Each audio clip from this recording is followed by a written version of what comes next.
maybe I should share that too.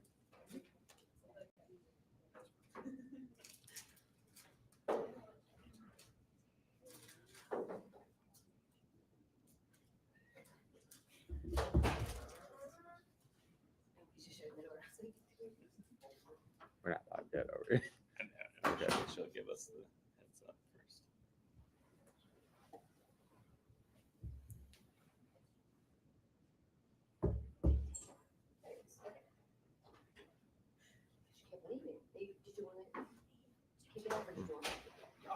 I don't know what's happening with my phone. I think it picked a trip to just. Oh, no, it turned up. Someone that you grabbed her. Oh, I don't know. Well, thank you guys so much for being here. We're not live yet. Is it you? We are streaming this. It's going to be streamed to our you Concerned can- Veterans for oh, America Foundation. So you can go. It's on Twitter, Facebook, and YouTube. You can learn more about our organization. Oh, yeah, no. Sorry. I need that. So it's kind of just the intro part. I'll sit down and then I will welcome everybody again and go through this spiel. Then we'll start the panel, but that's when we'll be live. Like once I sit down and be like, all right, thank you so much for being here. We do have note cards. I know Josh is going to probably pass them around, but for questions, we'll be taking questions at the end. We do encourage questions. Please ask away. They're right there.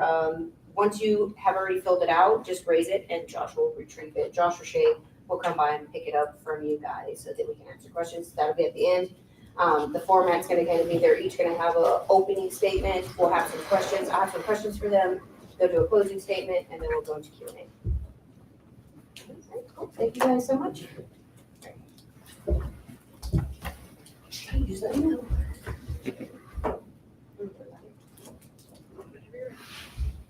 Oh, we're live now or great. That is not. All right. Welcome everyone. Thank you so much for joining us today. My name is Roseanne Rodriguez. I am the Strategic Director for Concerned Veterans for America.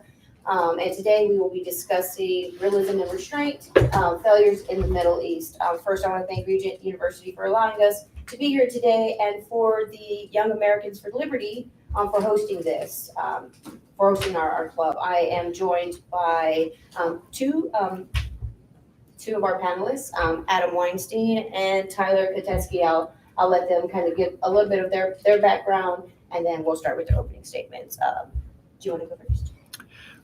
Well, first of all, thanks to Concerned Veterans for America and also Young Americans for Liberty and also Regent University for hosting this event.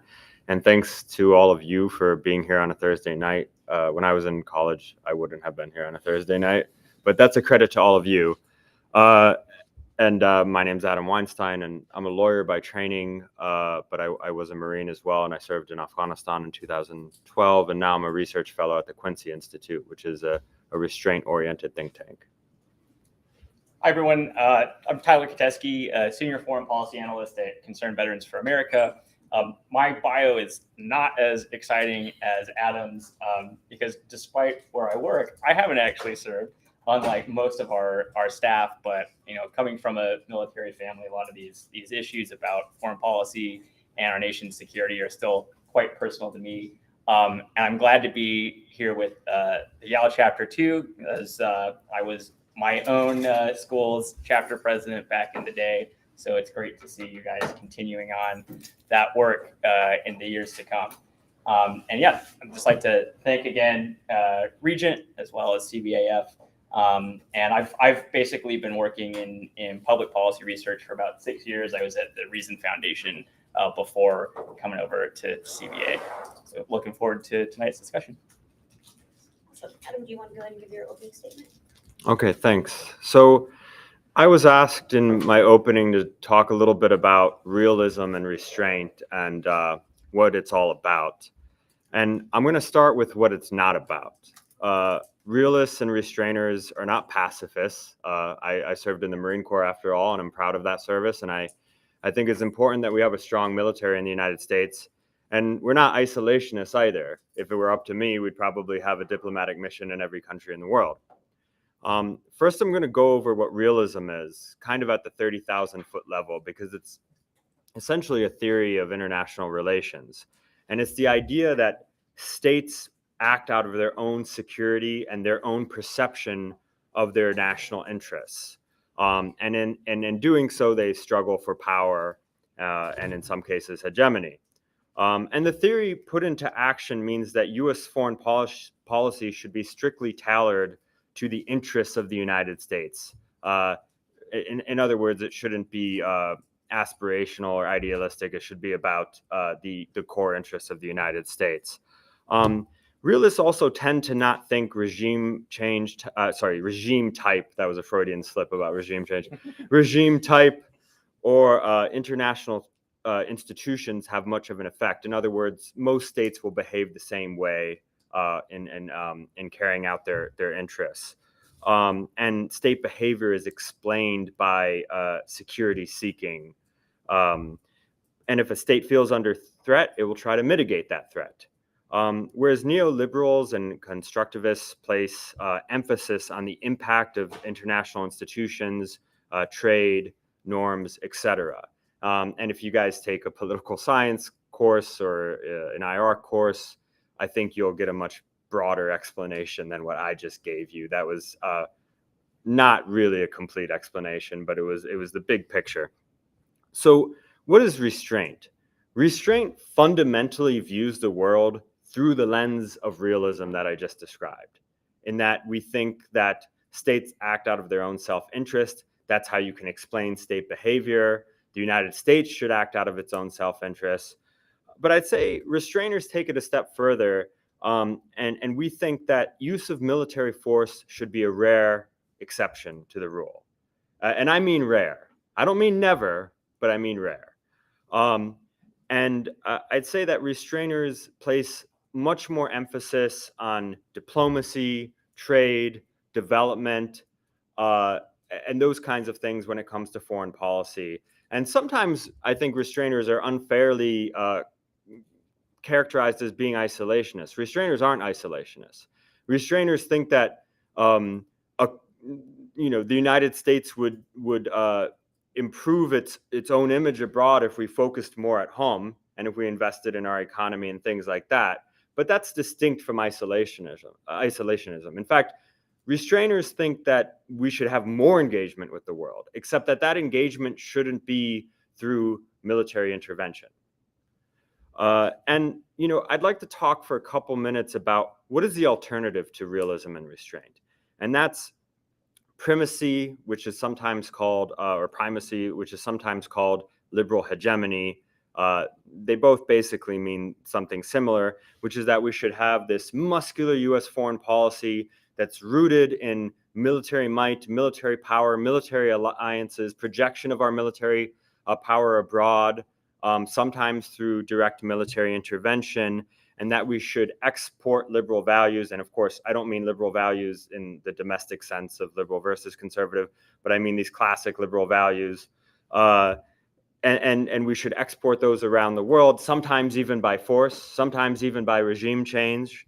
And I think primacy and liberal hegemony are incompatible with conservatism and progressivism, for that matter. The reason I think it's incompatible with conservatism, and actually Will Ruger has made this point a few times, is that it relies on an unconstrained vision of the world. Liberal hegemony or primacy is based on the idea that the United States can go around dictating what the world should be, dictating how other countries should govern themselves, dictating spheres of influence. And I think an unconstrained vision of the world is at odds generally with a conservative vision of the world. Also, I think fallibility of humans is core to conservative political thought, and it's actually core to the way the U.S. political system was designed. That's why we have checks and balances and so forth. Whereas if you look at neoconservatism or liberal interventionism, those are based on the idea that humans really can project their will onto the world in a way that I personally find a bit unhinged. Why is it contrary to progressivism? It's contrary to progressivism because progressives in the United States tend to at least aspire to focus on disadvantaged communities in the U.S. and improving the the life conditions of Americans. And my point really is, whether you're conservative on one end or whether you're progressive on the other end or something in between, I'm going to try to make the case that a restraint-oriented foreign policy would benefit you. Whether you believe in tax cuts or whether you believe in subsidized education, whether you believe in building infrastructure or whether you believe in socialized healthcare. The fact is that the kind of foreign intervention that we've seen over the last 20 years has robbed the American people of their tax dollars and wasted it abroad. And the true tragedy here is that these interventions we've seen in places like Iraq and Afghanistan haven't even achieved their own stated goals. And that is one of the reasons that the Quincy Institute, the think tank I work at, was founded. It's a mission to challenge the status quo of the foreign policy establishment, which I think for more than 20 years, but at least for the last 20 years, has essentially maintained a consensus rooted in primacy, rooted in liberal interventionism. And in my view, there wasn't enough of an outlet for different views, and views that over the last 20 years, I think, have turned out to be correct. Thank you so much, Adam. We'll just reset for the people who have just joined us online. My name is Roseanne Rodriguez. I'm the Strategic Director for Concerned Veterans for America. We are talking today about realism and restraint, failures of the Middle East. I'm joined by Adam Weinstein from the Quincy Institute and Tyler Kateski, who works with Stand Together. So thank you so much. They're just starting with their opening statements. Tyler, you want to give your opening statements? Sure thing. I think Adam covered really well some of the basic outlines of both realism and restraint. I'll add just a little bit. I mean, actually, real quick question. How many of you here have studied international relations or political science? Okay.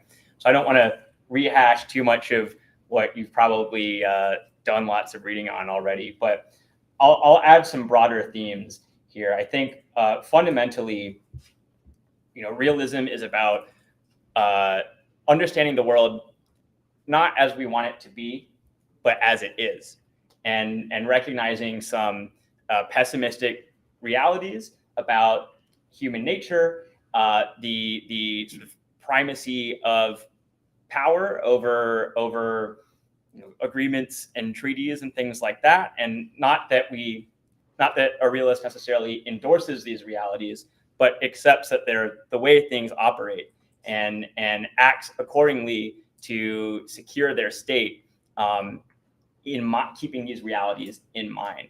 A realist scholar named Patrick Porter kind of described part of that mindset as a healthy, rational fear, and not abandoning that in statecraft, and keeping the security of one state and the amount of power that one state can amass at the forefront of your goal is to ensure that security. But there's also another side of that coin. In addition to recognizing the world as a dangerous place, realism, going back arguably to Thucydides in writing about the Peloponnesian War, really emphasizes that war in all of its forms is completely unpredictable and can be catastrophic. It can destroy your state, and despite predictions going in, can lead to ruin. I think if anyone's experiencing this right now, fortunately, it's probably Vladimir Putin.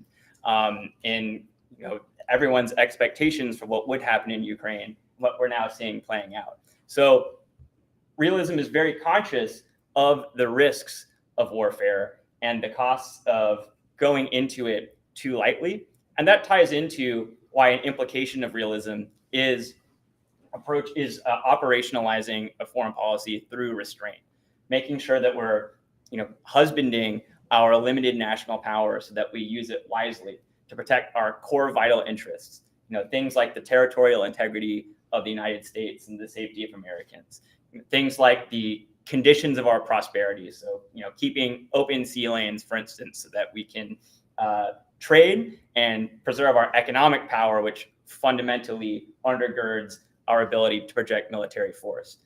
And things like ensuring that we can preserve our liberal democratic system here at home.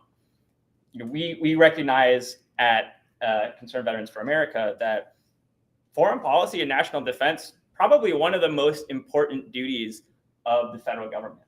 And it's important to do those things well because it's the safety and independence of our country that's ultimately at stake.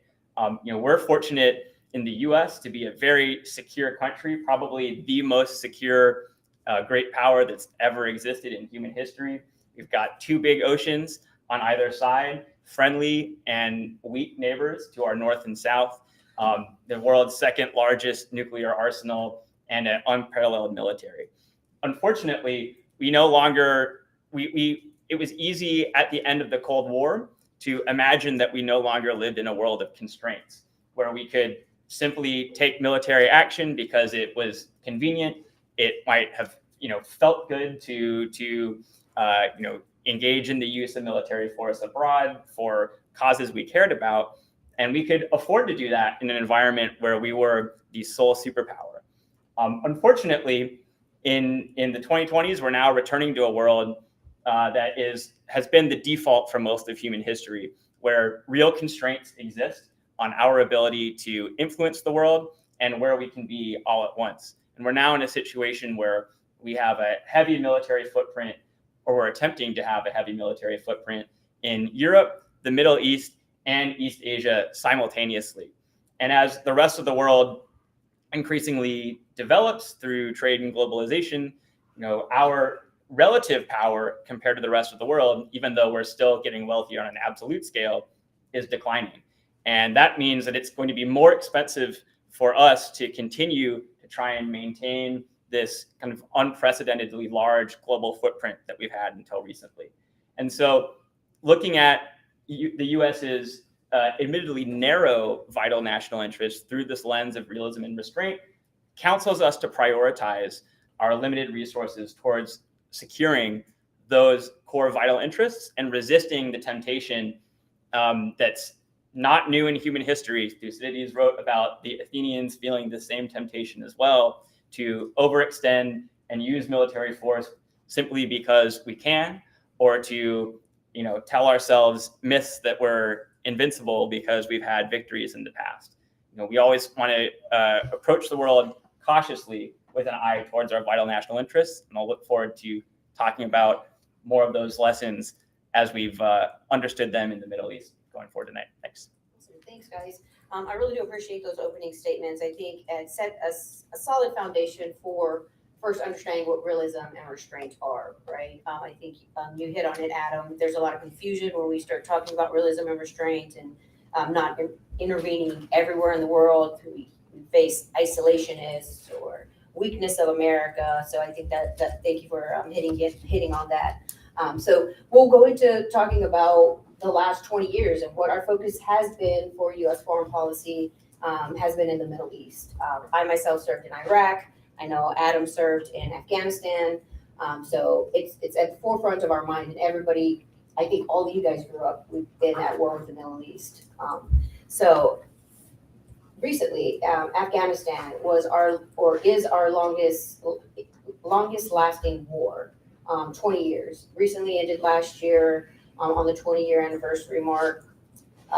Millions of dollars spent, over 2,400 service members killed on the battlefield, civilians, hundreds of thousands of civilians killed. What are some of the lessons we should take away from Afghanistan? What did we accomplish, and is America safer? We'll start with that. Well, thanks for that question. Before I answer it, I just want to react to something you said. I think you really put it well when you essentially said, and I'm paraphrasing, if you look at the world from a realist lens, the logical conclusion will be a foreign policy rooted in restraint, because you have to have priorities, you have to make tough decisions, you cannot overextend yourself everywhere. And you said one, to be honest, your intro was much better than mine, but Marines are not known for eloquence. So you also touched on the economy and or the economic might of the United States. And I've been traveling abroad I'd say for about 13 years, and disproportionately, I've traveled to the developing world, whether places like Uganda, Pakistan, Nicaragua, places like that. And there's a wistfulness that you hear when you say you're from the United States from when people react to that.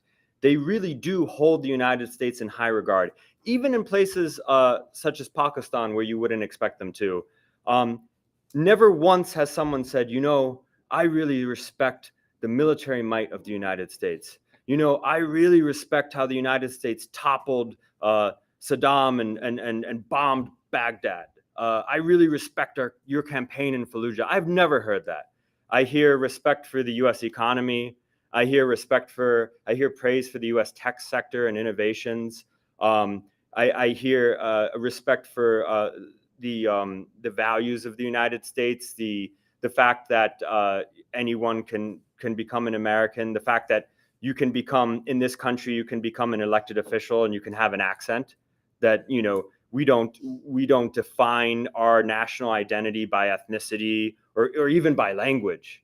That's what I hear when I go abroad. I never hear people talking about our defense budget.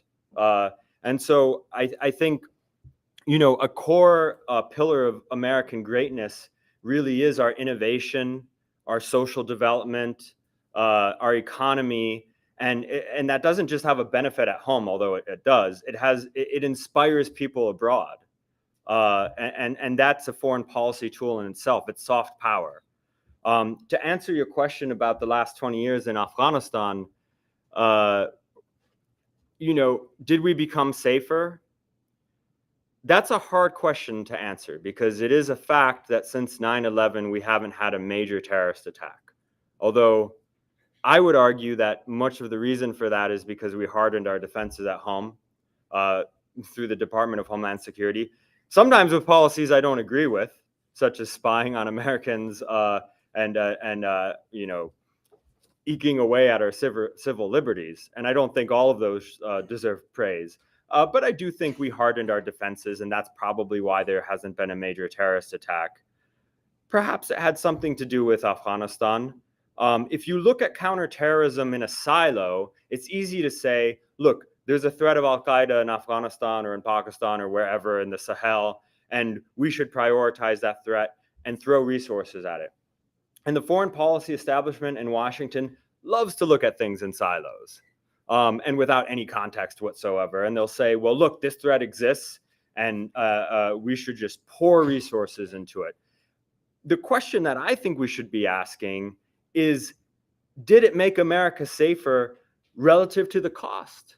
I mean, in some sense, we delivered young patriotic Americans to the battlefield in Afghanistan to be killed by Soviet-era Kalashnikovs, to be killed by an enemy that was largely incapable of reaching these Americans had they been inside the United States. We actually delivered thousands of young Americans and sent them to their untimely deaths fighting this enemy.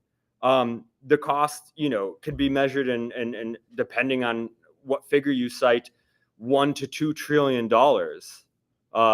I would go with the higher estimate. However you measure it, it's unacceptable. And I also think it's, what has been the opportunity cost versus focusing on other potentially existential threats that face the United States. And then lastly, I'd say this, a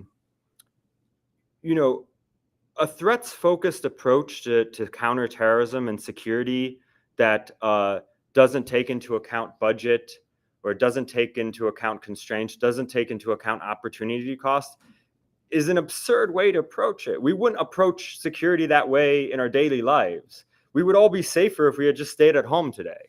We don't know what's going to happen when we go home tonight. Why don't we have a security guard in this room right now? We don't know what's going to happen.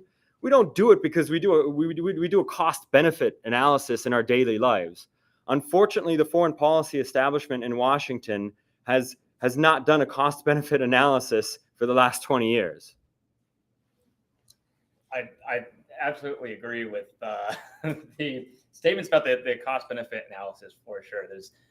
As we again kind of enter this era of greater constraints than before, it's really imperative that you all, as the generation coming up to influence our foreign policy establishment, can bring this sober analysis of how we can best serve our country's interests with our limited resources available.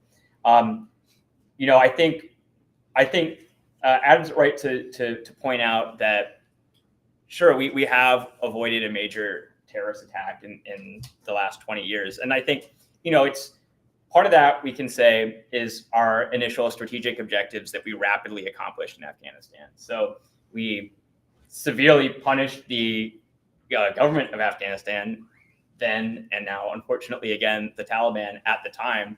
We decimated core al-Qaeda's leadership network, and we brought Osama bin Laden to justice. With the exception of that last point, we accomplished those first two right away. I think looking back that we could have toppled the Taliban, basically set up a provisional government and left in about a year or two, rather than transitioning our original counterterrorism mission into a larger nation building effort that ultimately proved this open-ended mission sucking up resources, and that was unfortunately really never in a position to succeed. If we look at some of the strategic impacts of the war in Afghanistan, and Iraq's responsible for some of these too, but Afghanistan, because we stayed so long, certainly contributed in the sense that when Adam talks about opportunity costs, this is absolutely true in terms of the way that we retooled our military towards counterinsurgency operations and these sort of light expeditionary forces to go around and look for insurgents, rather than keeping a focus on kind of the longer term, bigger national interest to look out for, which was great power deterrence. We're in a situation where we probably could have been modernizing our fighters and submarines, for instance, on a much faster scale, had we not spent $6.4 trillion in Iraq and Afghanistan in these various post 9/11 wars. And that's to say nothing of other things we could have done at home with that money, whether paying for social programs or just simply growing the economy, giving people more of their paychecks back, stuff like that. All kinds of options we had instead. I think on a strategic level as well, it benefited a lot of our biggest rivals like Russia and China. This Afghanistan as a unstable country that probably requires more attention from them now than it did before, now has the potential to be a source of division between Russia and China and Iran, for instance, or Pakistan, who might all have different visions for what the future of Afghanistan should look like.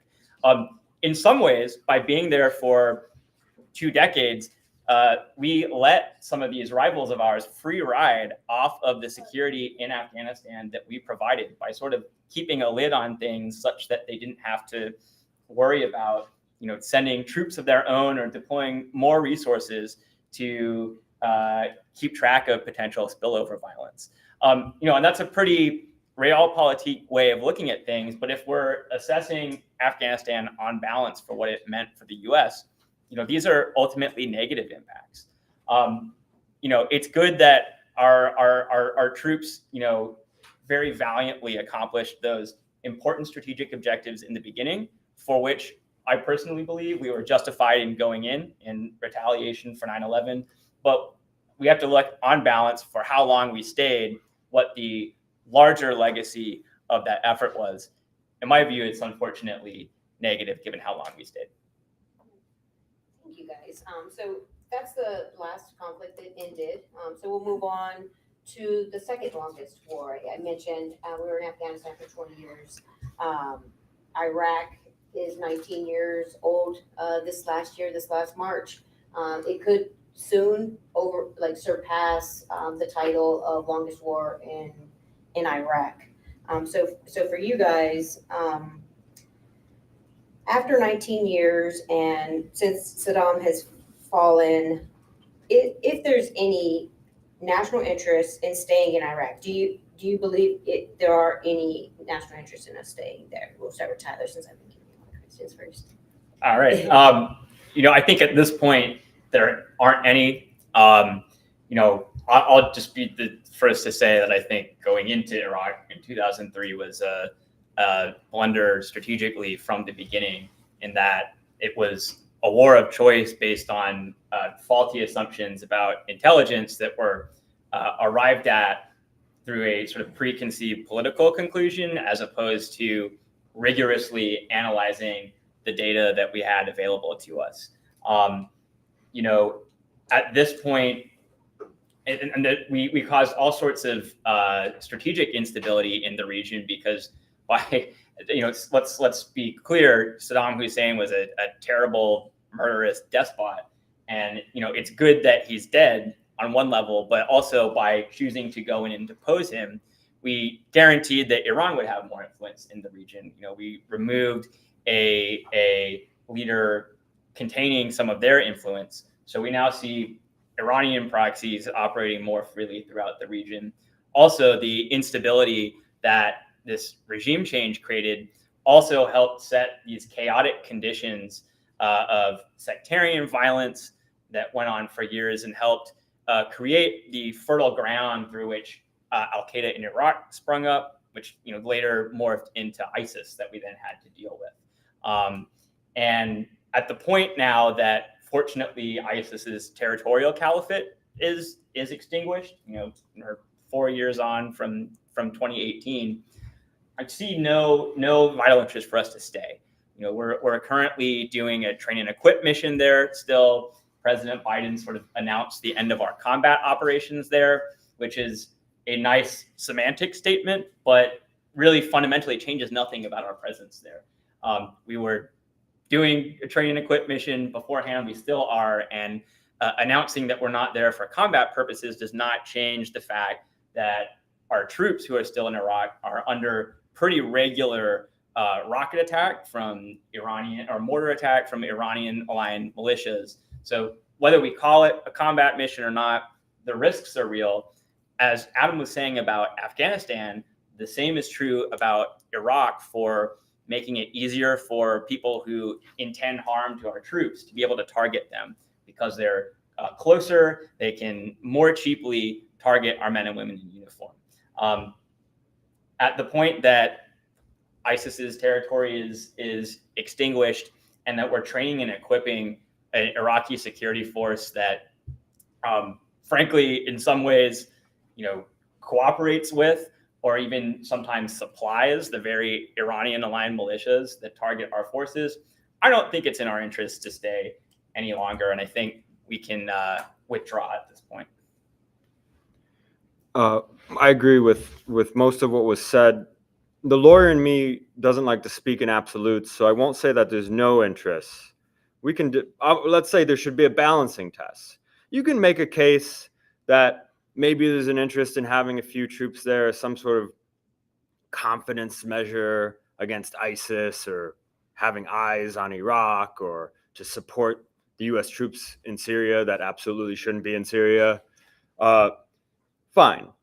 On balance, I don't think it's in the U.S. interest, and I published an op-ed in the New York Times with Trita Parsi in February saying as much.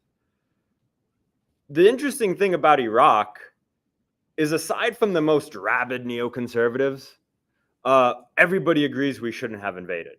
Even mainstream neoconservatives at this point agree we shouldn't have invaded.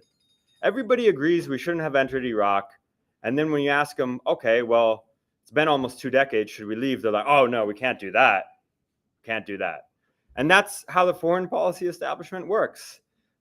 They make an egregious mistake and blunder, and they find a silver lining in it, and they say, well, because of this silver lining, we have to stay there forever. And, it's interesting. A lot of people in the foreign policy establishment will praise the 2008 Strategic Framework Agreement between the government of Iraq and the United States. By the way, in that agreement, it literally uses the word temporary presence of U.S. troops. And it says, there's a clause that says, we won't use Iraqi airspace or land to attack other countries. Well, we blew Qasem Soleimani out of his vehicle. What is that? And for those of you who don't know, he was, the IRGC commander from Iran. So we haven't really even lived up to our own strategic framework agreement that everybody says is such a great guiding document that makes this relationship functional. The document says we won't seek permanent bases. Yet some of the same people who praise this document say, well, we've kept permanent bases in South Korea and Germany and Okinawa, and that's worked out. Well, I don't think that the U.S. Marines in Okinawa wake up to mortar rounds in the morning. So it's a bit of a different situation. And to be honest, we can even question the logic of those bases. But I'm not going to get into that because that's a bit outside of my personal expertise. But I think we can all agree that it's apples and oranges compared to being in Iraq and being in Okinawa. As we say in the Marine Corps, Oki is not a real deployment. So I don't think it's in the interest for the U.S. to say, I think we should have a more robust relationship with Iraq. I think we should have a relationship based on investment. Why do we cede private enterprise and investment to China when the United States is so good at it? I think we should continue an aid-based relationship so they can defend themselves. I think we should have a people-to-people relationship. I think last year we issued something like 50 or 60 visas to Iraqis total. Some of that might have had to do with COVID, but a lot of it had to do with the fact that we think they'll claim asylum or what have you. But I think I personally don't think it's right that we invade countries and we try to reshape their societies, and then we say, oh, you want a visa? No, you can't come. We just spent 20 years bombing your country, but the conditions in your country aren't our problem. So I think we can have a more functional relationship with these countries, but that cannot exist so long as the debate is centered on whether we have 2,500 troops or 3,000 troops. One of the silver linings of the invasion of Iraq is they do have a democracy. It might be a dysfunctional democracy, but it is a democracy. And I think we should give the Iraqis a chance to truly govern themselves and for us to take the thumb off of the scale. And a lot of people in the foreign policy establishment will say, 2,500 troops, that means nothing. It means everything. It affects the calculations of political parties in Iraq. It affects the calculations of protesters at the embassy. It affects the calculation of the press. It affects the calculation of Iraq's neighbors. And I think it's absolutely delusional for us to imagine that we should have more influence in Iraq than Iran. Would I like to see an Iraq that is free from the influence of its neighbors? Sure. But the United States simply doesn't have the tools to achieve that on its own. We have to accept the reality that other countries have spheres of influence. Iraq is not our neighbor. In terms of ISIS, I'd remind everyone that ISIS is a product of the US invasion of Iraq. The de-Baathification, the fact that we marginalized the Sunnis of Iraq and we elevated Shia politicians, the violent counterinsurgency that we fought in Al-Anbar that led to the Al-Anbar awakening. The story of ISIS does not exist but for the US invasion of Iraq. Of course, the foreign policy establishment will always say, well, let's have another bite at the apple and this time we'll do it right. And lastly, for those who think that we should stay in Iraq or Syria solely because of ISIS, and I do agree that ISIS is a threat, but I'll use a COVID analogy. We've seen in China the foolishness of having a COVID zero policy. Well, if we have an ISIS zero policy, that's a recipe for staying in the region forever.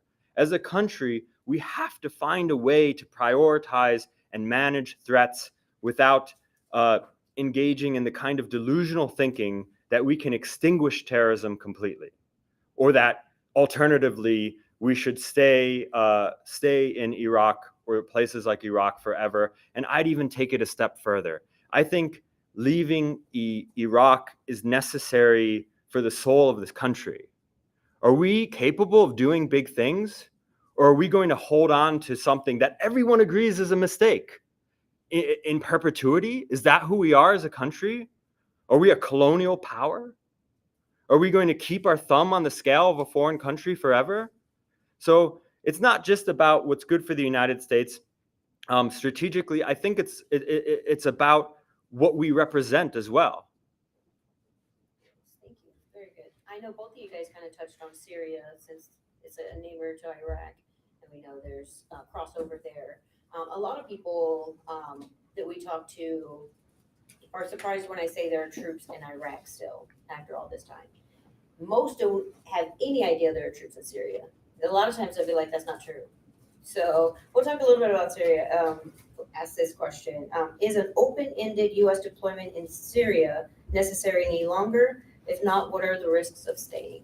Big start, Okay. I mean, I'll kind of just repeat the theme from earlier. ISIS's territorial caliphate is extinguished. It's been since 2018. Being realists and conscious of threats, we obviously have to take into account that they could have a resurgence and that we should be vigilant about that. But we should also realize the balance of forces arrayed against ISIS. Basically every major power in the region was terrified by their ascendancy and managed to work together to defeat it. And it's not important that we necessarily trust all of these powers, as long as we know that they all have a compelling interest in keeping ISIS contained and suppressed. Really, keeping a token force of U.S. troops in Syria, makes it easier for militants who wish us harm to target us. B, it also raises the risk of accidental great power conflict, because we have to do things like deconflict airspace with the Russians supporting Assad. We saw last year some of those incidents with our armored vehicles and the Russians having tense encounters and injuries resulting. These are things that we don't want to increase these sorts of high stakes risks when we don't need to. And long term, we're in stages where this could turn into just a long-term deployment that we accept as normal, like with Iraq. And I agree with Adam. We can't normalize that as a country, particularly when there's with all of the powers in the region that can contain ISIS, and the fact that Assad, as terrible as he is, has unfortunately pretty much won the civil war at this point. What exactly are we trying to accomplish other than this ISIS deterrent that can be achieved with all the other powers in the region? I'm not sure. Yeah, I agree with that. I'm not a Syria expert, but I do think it's true that regional countries have an incentive to contain ISIS at this point. And I think there's a bit of, I hate to use this word, but I don't know how else to describe it, almost collective PTSD in Washington about ISIS's takeover of Mosul. And that was shocking. And perhaps at that time, the Iraqi military did need the air power of the United States to repel ISIS. But I don't think that should mean that we stay forever. Either in Iraq or in Syria. And, you hit on a very important point. Most Americans don't know that there's even troops there. And again, this is what the foreign policy establishment relies upon. I can't tell you how many times I've heard in Washington, D.C. about whether it's about the withdrawal debate, from Afghanistan, or about something with Iraq. They say, oh, it's just so unfortunate that presidential politics or electoral politics are influencing this decision. Why is that unfortunate? Americans shouldn't have a say over our foreign policy. Americans shouldn't have a say over how hundreds of billions of dollars are spent.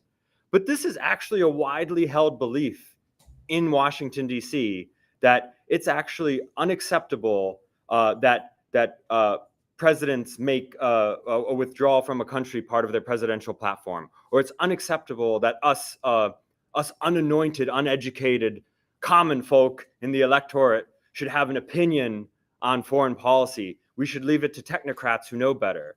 And And so this is one of the reasons that people don't know about the troop deployments. I think that's actually quite useful for the foreign policy establishment. And also, look, we have an all-volunteer force, and there's pros and cons to that.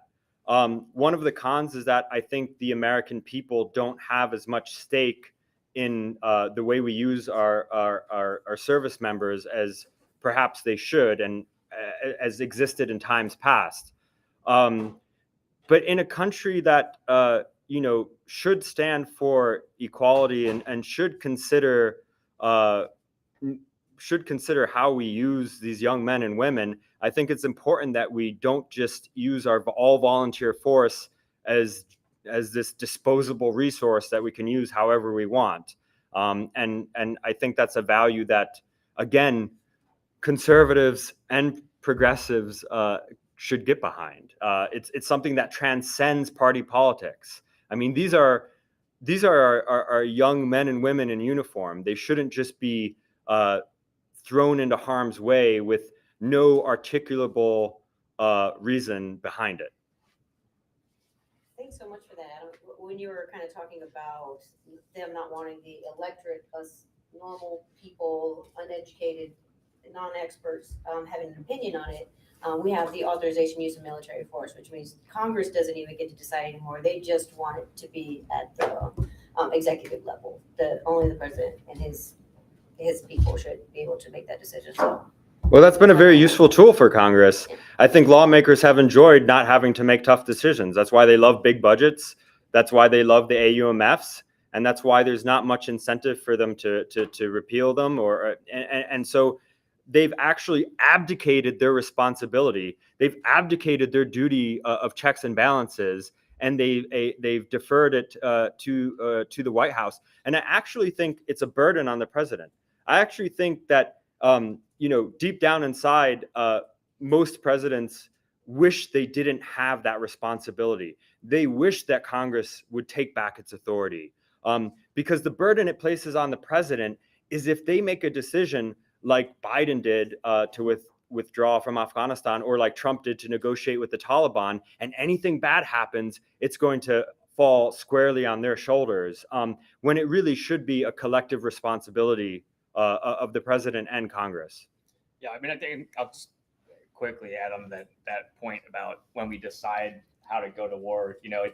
It's right there in Article 1, Section 8 of the Constitution that Congress shall have the power to declare war. The founders were very clear about this in, several of them in speeches and letters to each other, basically saying that this was one of the most important, checks against, potential tyranny, but just also of a foundation of our liberal democratic system of government, that the branch that represented the people who would bear the costs of military conflict was the branch that made those choices. As Adam has said, unfortunately, Congress has completely abrogated that responsibility to the executive. And it's really a shame, because if people like Roseanne or Adam have the courage to put on a uniform and put themselves in harm's way on our behalf, it's honestly the least Congress can do to have the courage to take a vote about whether to send them there and whether it's worth sending them, based on our interests. And that's, an effort at repealing some of these outdated authorizations for use of military force, so that we don't have these unilateral presidential decisions to go into war that, both CVA and Quincy have been active on raising awareness about. Especially since Congress loves to cheerlead veterans anytime they can, get them up on stage, stand and clap, but not take actual votes that are useful. All right, so we'll kind of go into, and I guess AUMS could come into this, right? So since 2014, Yemen has also been in conflict. Earlier this month, UN coordinated troops went into effect. The war's first in over 6 years. What is the U.S. role in this conflict, and how might we help bring it to an end faster? Adam, you want to start? Yeah, thanks for that question. It's an important one, because again, this is a conflict with immense human suffering that we do have the power to stop, which is not true for every conflict. Last year, the admin provided over $1 billion in weapons to Saudi Arabia. The figures I've seen are that 2/3 of the Saudi Air Force could not fly without U.S. military contractors. So 2/3 of those flights couldn't operate. Biden said he would end support for military offensives. We should have seen those airstrikes decline. We didn't see them decline. They remained the same in 2021 as in 2020. And then we actually saw them increase in late 2021 and early 2022. And so this is why it's imperative that Congress passes a war powers resolution that would essentially say we're not going to engage in this war that hasn't been provided congressional authorization, and it would end U.S. Complicity in this conflict. I don't like to compare human suffering and engage in this whataboutism, because what's happening in Ukraine is absolutely horrific. But what is happening in Yemen is also horrific. And we have been turning a blind eye to this as a country, and it's unacceptable. Entire families are being wiped out at weddings. Children are starving. Millions of Yemenis, I think it's 19 million, are experiencing extreme hunger. And we are absolutely complicit in this. We're not a bystander. We are an enabler. And it's a travesty, and it will not be remembered well historically. Yeah, I think Adam hits the nail on the head. Frankly, the objectively horrific conflict that's going on in Yemen just creates a stain on American values, and the fact that we are complicit in extending it. It's creating the worst humanitarian disaster as far as the resultant famine in recorded history. And unfortunately, people connect the dots with our support of the Saudi coalition. There was a few years ago this, absolutely tragic incident of a Saudi jet targeting a school bus full of children with a U.S.-made munition. And sure enough, people wrote on walls nearby, like, American bombs are killing Yemeni children. That's not something I want happening in my name, and I'm sure nobody here does either. And that's where I think the U.S. has a role in pressuring Saudi Arabia and the UAE to be more open to things like this ceasefire, or this truce rather, that's fortunately come about, and trying to find more constructive ways to secure that. On a more calculated strategic level, apart from the moral travesty of that war, also, this is basically letting Iran win against Saudi Arabia on the cheap. They, compared to the billions in Saudi reserves that the kingdom is pouring into this war, Iran much more cheaply helps fund the Houthis, and it's a huge economic imbalance for both sides of this proxy war. And this conflict lingering on empowers Iran further. I think most important is not associating the horrible human tragedy going on there with our direct assistance and maintenance and support. But there's also that strategic dimension to keep in place as well, or to keep in mind. All right. So from our discussion that we've been having, we can see that the Middle East is no stranger to instability. So question for you guys, how should the U.S. think about its interests in the region? Are the ways the U.S. can reduce instability, are there ways to reduce the instability without committing additional troops? We could have normalized relations with all the countries in the Middle East. That would be one way. The fact that we, have such a terrible relationship with Iran, I think, is not conducive to stability in the region. The way we, empower countries like Saudi Arabia to carry out wars in places like Yemen, I don't think brings stability to the region. So I think, having more normalized relations with countries in the region, and not propping up wars, that would be a start. I think accepting the limits of our influence in this region would be another one. I mean, a lot of a lot of the strategic failures we encounter are because we're pursuing goals that we shouldn't even have pursued in the first place. I mean, Afghanistan is even though it's not in the Middle East, is a case in point of that. So I think, engaging in a diplomacy centered, development centered approach to the region. I mean, if you look, we talk a lot about ISIS. One of the biggest national security threats that Iraq is facing is simply water. The fact it doesn't have enough water, the fact that its crops aren't irrigated. We could actually probably do more to improve Iraq's human security if we, exported more of our technology to their agricultural sector and help them develop that. So, that's just one example, and we could go on and on. But I think a broader, less militarized relationship with the region would improve security over time. Yeah, I would look at it just through starting with what are U.S. interests in the region. I think in the Middle East, they're pretty narrow. Fundamentally, kind of as in any region in the world, a core U.S. interest is preventing the rise of a regional hegemon that could therefore amass enough resources economically to conceivably threaten the United States. I think it's clear in the Middle East, though, that there's no country in the Middle East is on the verge of that happening anytime soon. You essentially have this Cold War between Iran and the Gulf monarchies, and either side are both pretty well balanced. Iran's got more people. The Gulf states have a lot more resources and higher military spending. No country in the Middle East is on the verge anytime soon of threatening to become a regional hegemon. Another interest is, secure global energy flows. Fortunately, that's even less important to us over time because of, just increasing domestic production and transitions to alternative forms of energy.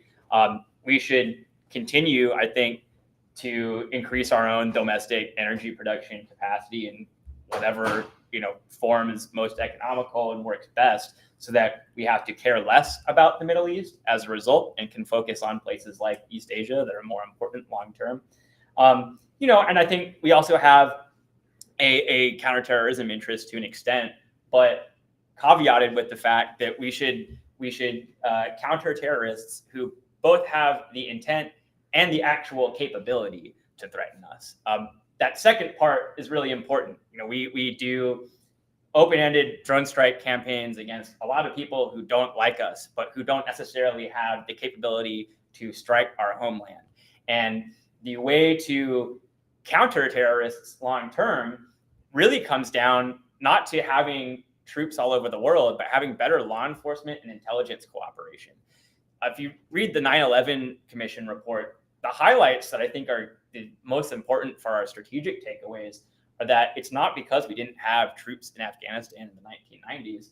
A lot of these plotters, there was a whole cell of folks in Frankfurt, Germany, one of our closest NATO allies. We had people, learning to fly in the United States for 6 months before this attack.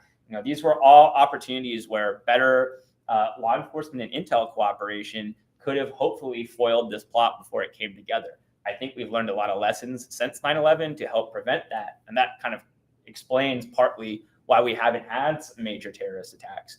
But, that's another thing is approaching the Middle East less through boots on the ground and more through, treating countries like partners on matters like these. I also think, the theme that Adam's been getting at before, which is, emphasizing what people like about the United States. I think we best spread our liberal democratic values abroad when we lead by example and articulate them through our words and actions, through economic engagement, diplomatic engagement, rather than attempting to impose them through military force. And so I think rather than, taking sides in the broader sort of alignment proxy wars in the Middle East, we kind of take a more open-handed posture towards all parties and be willing to situationally work with or compete with any country based on where our interests align. I think that would lead to a more productive outcome in the region. And the last thing I'll say too is we have bases all over the place in the Middle East. I think as of a year or two ago, we had about 47,000 troops there. I don't know if it's higher or lower at this point. It might be slightly higher. But it's unclear to me why we need that many troops, particularly in a lot of countries where we don't have active combat operations. If you think about during the Cold War, for most of it from the 1970s onwards, we had basically two bases in the Middle East. Incirlik in Turkey, which was actually more about defending Europe in the Cold War NATO context, and then Manama in Bahrain for naval operations in the Persian Gulf to protect that flow of energy. It's unclear to me why we couldn't gradually transition down to going back to those two bases, and having the option potentially to withdraw militarily from that theater overall and focus more on that economic and diplomatic engagement first. There's a good paper about this by Mike Sweeney over at Defense Priorities if you're interested in kind of that force footprint evolution that could be possible over time. But I think, looking at our limited interests and how we could retool our presence there to free up more resources for use in more important places elsewhere would be the way to go. If I could add something to that, because I'm a millennial, and some of you may be millennials or you may be Zoomers or whatever, however they're labeling the generations now. And I really do believe, and I'm just going to collectively call us one generation at this point. I really do believe there's a demographic shift happening in this country. It's inevitable. I believe that we see things differently. I believe that we approach problems more rationally. And I think some of the sort of convoluted logic we've seen dictate our foreign policy is on its last legs. We have had terrorist attacks over the last 20 years. Now, at the beginning, I said we haven't had a major one. We haven't had a 9/11. And I think a lot of that is due to interagency cooperation, better policing, some of the positive sides of Homeland Security. I wish we could have it without the negatives. But we have had small terrorist attacks, and most of them have been homegrown terrorists, and some of them have been Islamists, and some of them have been white supremacists, and some of them have just been lone wolves with whatever ideology they have. And I'm going to go out on a limb here and make a prediction. We will have another terrorist attack that has its roots in the Middle East. That will happen. But I implore all of us to approach that risk rationally. I live in New York City, and I'm sure all of you saw that subway attack in which the man fired 30 rounds and miraculously didn't kill anyone, which I think is a testament to how hard it is to shoot a handgun. The handgun marksmanship is difficult. But he did injure many people, and it was a very serious attack. And imagine what the news cycle would have looked like if he had claimed allegiance to ISIS. We would still be talking about it right now. There would be wall-to-wall coverage on CNN and Fox and MSNBC. There'd be senators saying that this is because Biden withdrew from Afghanistan. That even if it was a homegrown terrorist who just literally had no roots to ISIS, links to ISIS, except that he said that he was inspired by them, they would say, oh, he was emboldened by the withdrawal and this and that. I implore everyone in this room to approach things more rationally than our foreign policy establishment does, and then the mainstream media does. To look at risk as it is, to approach risk based on outcomes, based on quantitative data, not based on emotion, to recognize that when someone unloads a weapon in the New York subway, it's not really that important why they're doing it so much as that they're doing it. And we have to find ways, the why is important so far as preventing it. But, everyone can recognize that it would have been treated very differently if he had pledged allegiance to ISIS. And it shouldn't be. We have many risks at home that need to be mitigated that are far higher priority than terrorism emanating from the Middle East. We have an infrastructure crisis. Look at what happened to that apartment complex in Florida last year. Imagine if a terrorist had blown it up instead. People would flip out. But the fact that our infrastructure is just crumbling and there's no oversight, no, that's fine. It's okay that dozens of people die that way and will continue to die. It's a mathematical certainty because our infrastructure is crumbling. There's no oversight. We have a mental health crisis in this country. And the events in New York the other week are an example of that. And I can go on and on. The fact is that there are many threats to this country, I'll call them national security threats, that are far higher in priority than terrorism in the Middle East. And we have better tools to address them than the tools we have to address terrorism in the Middle East.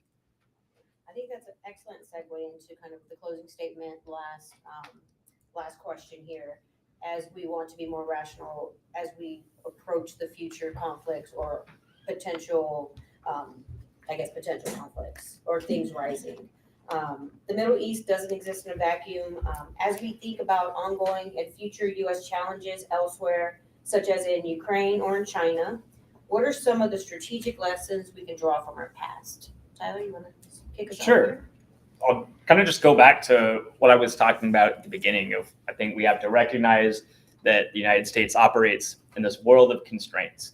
There are a lot of threats that would be nice to completely overmatch with, overwhelming U.S. force, but the just facts of the world that we live in are that we have limited resources. A lot of other countries are, economically developing at rapid clips, and that we have to make sure that we don't, commit the same mistakes of great empires of the past and overextend ourselves out of, delusions that we tell ourselves about our ability to remake the world in our own image through blunt instruments like military force. I think if we take this humble view of what we can achieve through the military and focus instead more on diplomatic and economic engagement, we're likely to be more successful for a smaller expenditure. And I think when we look at potential military flashpoints like Russia and Ukraine, or just competition with China in the Pacific, it's important to remember this worldview. I think specifically on Ukraine, obviously it's a shocking, brutal, immoral war of aggression on Russia's part. I think that's completely uncontroversial, and we all recognize that.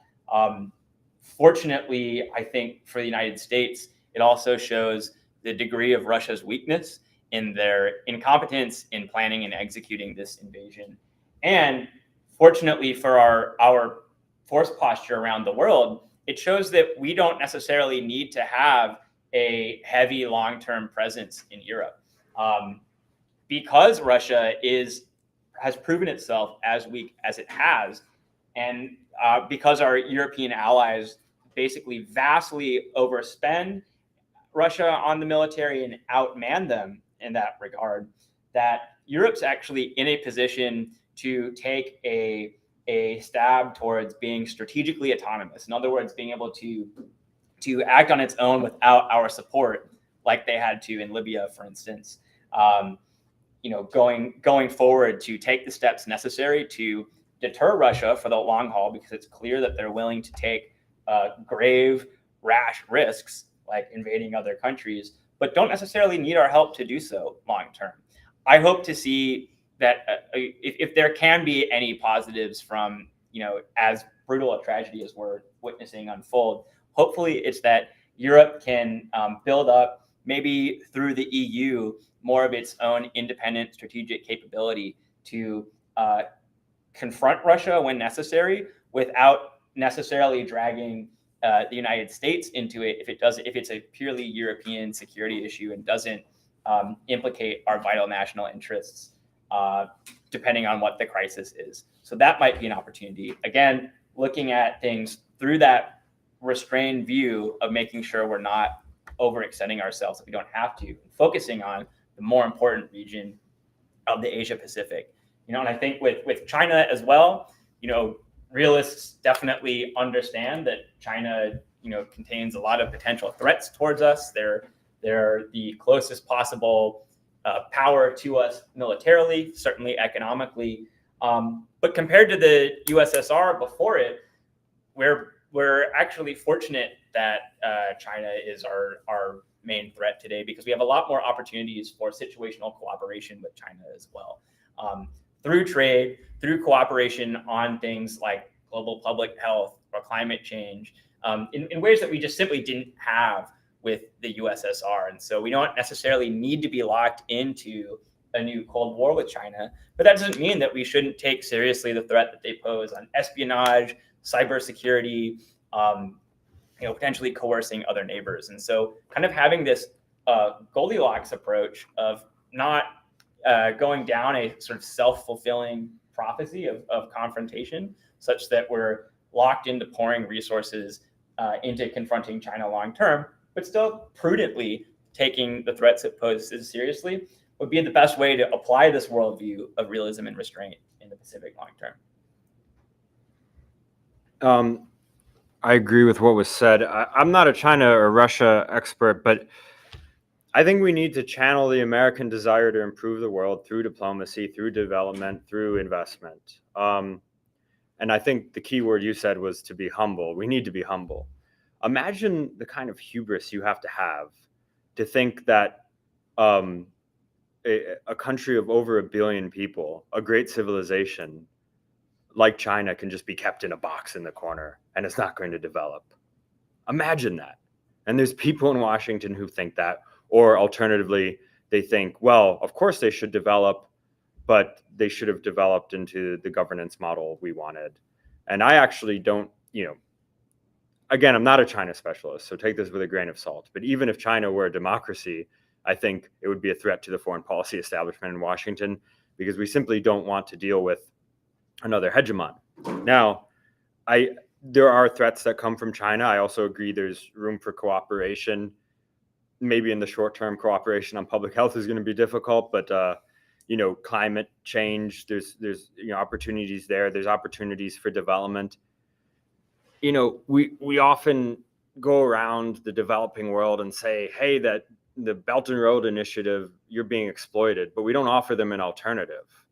And it's like, it reminds me of when rich people say, oh, why do poor people go to checks cash places that take a percentage of, or go to checks cash advance places that take such a high percentage?